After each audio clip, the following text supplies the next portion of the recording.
చూసిరా, రేవంత్ రెడ్డి జీవో ఇచ్చి ఒక్క రెడ్డిని కోర్టుకు పోకుండా ఆపలేకపోయింది చూసినావా? ఎందుకంటే తోలిచ్చింది వీళ్ళే కాబట్టి. ఇప్పుడు ఈ బీసీ ఉద్యమాన్ని కూడా కొంతమందితోటి చేయించి దాన్ని డైల్యూట్ చేయాలనేటువంటి కుట్రలో భాగంగా అగ్రవర్ణాల వాళ్ళు ఈ ప్రయత్నం చేస్తున్నారు. సో ఇక్కడ బీసీ ప్రజలు గమనించాల్సింది, గుర్తుపెట్టుకోరి, మన బీసీలు కాకుండా ఎవడన్నా మనకు ముచ్చట చెప్తుందంటే వాని ఎజెండా వేరే ఉంటుంది, వాని ఎజెండా వేరే ఉంటుంది, 100% వేరే ఉంటుంది. ఇవాళ కాకపోతే రేపు బయటపడుతుంది. అంతెందుకు, ఇప్పుడు అక్కడో ఇక్కడో చేస్తున్నటువంటి వాళ్ళు నన్నే అడిగిరు, ఖుద్దు ముఖ్యమంత్రి గారికి రికమెండ్ చేయరాదు ఈ సమాచార కమిషనర్కి అని చెప్పి నన్నే అడిగిరు. పేరు చెప్తే పరువు పోతుంది కానీ నన్నే అడిగిరు. ఆ రోజు నుంచి పక్కకు పెట్టినాం వాళ్ళని. ఆ రోజు నుంచి పక్కకు పెట్టినాం. వీళ్ళ ఎజెండా వేరు, వీళ్ళు జేబుల బయోడేటాలు పెట్టుకొని తిరుగుతూ ఉన్నారు. వీళ్ళకి కావాల్సింది బీసీ ఉద్యమం కాదు, వీళ్ళకి కావాల్సింది వీళ్ళ పదవులు అనేది నాకు ఆ రోజే అర్థమైంది. అందుకోసమే చాలా జాగ్రత్తగా పక్కకు పెట్టడం జరిగింది. ఇవాళ బీసీలు అర్థం చేసుకోవాల్సింది ఏంటంటే, బీసీలంతా ఒక్కటైరు కాబట్టి ఇప్పుడు బీసీల ఓట్లు కావాలి. వాళ్ళకు బీసీల ఓట్లు కావాలంటే కోదండరామరెడ్డి గారు బాధ్యత వహించడా? ఇప్పుడు దీనికి ఏది బుట్టంగారి మాధవరెడ్డి వేసిన పిటిషన్కు బాధ్యత వహించడా? ఆయన ఎందుకు వహించడు? ఆ సామాజిక వర్గమే కదా. ఆయన వేసిన ఆయన కేసుకి ఎగనిస్ట్గా నీళ్ళు ఒక్కనాడు ప్రెస్ మీట్ పెట్టిరా? అట్టెట్లా ఇస్తారు? బీసీల కోసం, బీసీలకు అన్యాయం జరుగుతుందని ఈ red letter meeting press meet పెట్టి ఖండించిర్రా? దాన్ని ఖండించరు, ఎట్టి పరిస్థితిలో ఖండించరు. సానుభూతి వ్యక్తం చేస్తుంటారు మన మీద. నీ దిక్కుమాలిన సానుభూతి మాకేమొద్దు, మీ దిక్కుమాలిన సానుభూతి మాకేమొద్దు. మీరు ఏ పార్టీలో ఉన్నా మీరంతా ఒక్కటే, మీరు ఎక్కడ ఉన్నా మీరంతా ఒక్కటే. కాబట్టి బీసీ ప్రజలారా గుర్తుపెట్టుకోండి, బీసీ వాడు కాకుండా బీసీ ఏతరుడు ఎవడన్నా వచ్చి ఈ మూమెంట్లో జరబడాలని చూస్తే వాడిని అనుమానించాల్సిందే, ఇంకొక ఆప్షనే లేదు. ఎందుకంటే వీళ్ళందరినీ పరిశీలిస్తా ఉన్నాం. నాకు చాలామంది చెప్తారు, అన్న నువ్వు రా, అడిగి రా, ఈడికి రా అని. నేను రాను. ఎందుకు రాను అంటే వాళ్ళు బీసీ ఉద్యమ నిర్మాణం కోసం కాదు, బీసీ ఉద్యమాన్ని ఖతం చేయడానికి వచ్చినటువంటి వాళ్ళు ఉన్నారు కొంతమంది. అందుకోసమే చాలా జాగ్రత్తగా అడుగులేయాలి. అసలు మనకు సంబంధం లేనోడు వచ్చి ఇంకేమంటాడు, ఇంకా బీసీ లీడర్ అని తిడుతుంటాడు. వీడొచ్చి వీనికి సంబంధమే లేదు, వీడు ఎవడో తెలియదు, వీడొచ్చి బీసీ లీడర్ అని తిడుతూ ఉంటాడు. బీసీ లీడర్లను ఎవడన్నా అవమానపరిచినా, బీసీ కొట్టుకున్నామేమే తిట్టుకున్నామేమే, బీసీలమే కొట్టుకున్నామేమే తిట్టుకున్నామేమే, అధికారం మలుచుకున్నామేమే. ఈ బీసీ లీడర్లను ఎరగా పెట్టుకొని బీసీ ఉద్యమాన్ని నీరుగార్చాలని చూసేటువంటి ఏ ఒక్కరిని కూడా బీసీ ఉద్యమం వదిలిపెట్టదు. గుర్తుపెట్టుకోర్రి. మీ డ్రామాలు, మీ ఏషాలు, మీ లలిత కళలన్నీ తెలుసు. నేను ఇప్పటికి కూడా చెప్తా ఉన్నా, బీసీ నాయకులారా, వివిధ రూపాల్లో మీ ప్రదర్శన నిరసన రూపంలో తెలియజేయండి. ఎక్కడున్నా ఈ మూమెంట్ అంతా జరగని, మనం ఏకమవ్వాల్సిన చోట ఖచ్చితంగా ఏకమవుదాం. ఈ మూమెంట్ జరగాలి. ఈ మూమెంట్లోకి అగ్రవర్ణం వాడు వచ్చి కూర్చుందంటే వాని ఎజెండా వేరే ఉంటాడు, వాడు వేరేటువంటి ప్రతినిధి అయి ఉంటాడు. గుర్తుపెట్టుకోండి. ఇది క్లియర్గా ఈ మాట చెప్పాలనుకున్నాను నేను. అందుకోసమే తెలంగాణ రాష్ట్రంలో అలజడి జరగాలి. ఆ అలజడికి ప్రతినిధులు వాళ్ళు కావాలని చూస్తారు, అగ్రవర్ణ పార్టీ కాదు.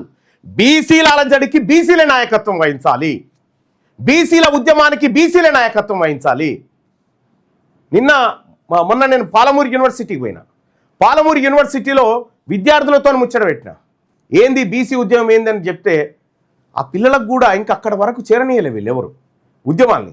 అందుకోసమే తెలంగాణ రాష్ట్రంలో ఉన్నటువంటి అన్ని యూనివర్సిటీలు, అన్ని టాప్ ఎడ్యుకేషనల్ ఇన్స్టిట్యూషన్స్ విద్యార్థులతోని ప్రశ్న మీది సమాధానం నాది అని మల్లన్నగా నేను అక్కడికి పోబోతా ఉన్నా.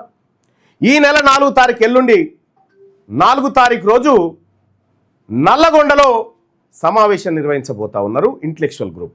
ఆ ఇంటలెక్చువల్ గ్రూప్ సమావేశంలో పాల్గొనబోతా ఉన్నాం.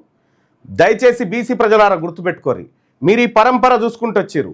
నేను అధికార పార్టీలో ఉండి నా వర్గాలకు అన్యాయం జరుగుతుందనేటువంటి కుట్రను పసిగట్టి కులగణన పత్రాలను తగలబెట్టినా, నన్ను పార్టీ నుండి సస్పెండ్ చేసినా, నా మీద హత్యాయత్నం చేసినా నేను బీసీ ప్రజల వైపే నిలబడతానికి ఖరాఖండిగా గీత గీసిన ఇన్ని సంవత్సరాల నుంచి మనమో దిక్కు చెప్తూనే ఉన్నాం, మన శత్రువు ఎవడో చెప్తానే ఉన్నాము. మళ్ళా శత్రువే వచ్చి మన శిబిరంలో కూర్చొని మనకు ముచ్చటి చెప్తా ఉంటే ఆహా, ఎంత అద్భుతమైన మోసం ఇది! ఇంతకు మించిన మోసం ఉంటుందా? అందుకోసమే మన శత్రు దీక్షా శిబిరాల దగ్గరికో ఇంకో దగ్గరికో కూడా రాకూడదు. వాడు బీసీ వాడు కాదంటే కథమే, వారి ఎజెండా వేరే అయి ఉంటుంది. ప్యూర్గా బీసీల కోసం, బీసీల జాతుల కోసం, బీసీల అధికారం కోసం, ఆత్మగౌరవం కోసం మనం చేసుకోవాల్సిందే. ఇక ఇతర వర్గాల నుంచి వచ్చేది, అయ్యా మీరు మీ బతుకు తెరువు కోసం మేము అనేక ఉద్యమాలు చేసినాం కదా, మీరు కూడా మా కార్యక్రమం ఏదైతే ఉందో మా కార్యక్రమంలోకి రావాలంటే మీ ప్యూరిటీ నిరూపించుకోవాలి. అది చేయకుండా డ్రామాలు ఆడితే ఒప్పుకునేది లేదు. బరాబర్ బీసీ ప్రజలారా, ఇది మన ఉద్యమం, మళ్ళా పుట్టం గుర్తుపెట్టుకోర్రి. ఈసారి కాకపోతే ఇంకా ఏసారి కాదు, గుర్తుపెట్టుకోండి. మండల్ కమిషన్ ఉద్యమం టైంలో ఏం జరిగిందో మీరు గుర్తుపెట్టుకోర్రి. ఆ రోజు కూడా అగ్రవర్ణాలు ఒక్కటైపోయి ఎంత మోసం చేసినో మీరు గుర్తుపెట్టుకోండి.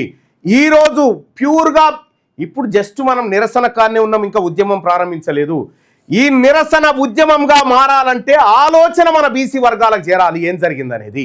ఆ చేరవేసే కార్యక్రమంలో తెలంగాణ రాజ్యాధికార పార్టీ ఆ విధంగా ముందుకు పోతా ఉంది. కాబట్టి ఈ కుట్రదారులతోని కుతంత్రదారులతోటి బీసీ ఉద్యమాన్ని నీరుగార్చాలని ఎత్తుగడలేస్తున్నటువంటి వాళ్ళతోటి చాలా జాగ్రత్తగా ఉంటుంది తెలంగాణ రాజ్యాధికార పార్టీ. అసలు నేను ఇక్కడ పత్రాలు తగలబెట్టి అప్పుడు ఏడున్నారా వీళ్ళంతా? నేను మిర్యాలగూడలో గర్జించినప్పుడు ఏడున్నారా? నేను వరంగల్లో సభ పెట్టినప్పుడు ఏడున్నారా? ఇప్పుడు మెల్లగా ఎంటర్ అవుతా ఉన్నారు. ఎక్కడ ఎంటర్ అయినా కూడా కానీ మీ లిమిటేషన్లో మీరు ఉండాలి. మీరు మాతానికి వచ్చి మైకులు పట్టుకొని మా నాయకులను తిట్టి నెవర్ జాంతానే గుర్తుపెట్టుకోండి. అడుగు కూడా పెట్టనీయం ఎక్కడ. మీరు తెలంగాణ రాష్ట్రంలో బీసీల ఉద్యమం జరుగుతూ ఉంటే ఓ దిక్కు బీసీల ఉద్యమాన్ని బీసీలకు 42% రిజర్వేషన్ రావాలని రెడ్డి గారు జీవో ఇస్తాడు. మళ్ళా రెడ్లే పోయి ఆపుతారు, మళ్ళా రెడ్లే వచ్చి దీక్షలు కూర్చుంటారు. వాహ్, ఏమి తమాషా ఇది, ఏం డ్రామా! తస్మాత్ జాగ్రత్త బీసీ ప్రజలారా. తెలంగాణ రాజ్యాధికార పార్టీ ప్యూర్గా బీసీ ఉద్యమాన్ని భుజాల మీదకి ఎత్తుకుంది. ప్యూర్గా బీసీలను అధికారం వైపు తీసుకుపోవాలనుకుంటుంది. అందుకోసమే ఈ పోరాటం అత్యంత జాగ్రత్తగా ఆచి తూచి నా దగ్గరికి పంపిరు మనిషిని పంపించి మేము కలిసి పని చేస్తామంటే ద్రోహులను మేము దగ్గర రానియమని చెప్పేసాం క్లియర్గా. ద్రోహులు మా దగ్గరికి వద్దు, అయినా నువ్వు మా ఓడిగానే కాదు, నీకు మాకేం సంబంధం అయిపో అని చెప్పాం. అధికారులు మీ సమస్యలు పట్టించుకోవట్లేదా? నెలల తరబడి మిమ్మల్ని ఇబ్బంది పెడుతున్నారా? మీ సమస్యకు ఎవరు స్పందించట్లేదా? సమస్య ఏదైనా ఎక్కడి నుంచైనా వెంటనే క్యూన్యూస్ కాల్ చేయండి. మీ తరఫున మేం బాధ్యత తీసుకుంటాం. కాల్ చేయాల్సిన ఫోన్ నెంబర్ 8499019921. పబ్లిక్ వాయిస్, సామాన్యుడి ప్రశ్నాస్త్రం. ప్రతి గురువారం ఉదయం 10 గంటలకు మీ క్యూన్యూస్ హెచ్డీలో నవంబర్ 6 నుంచి ప్రారంభం.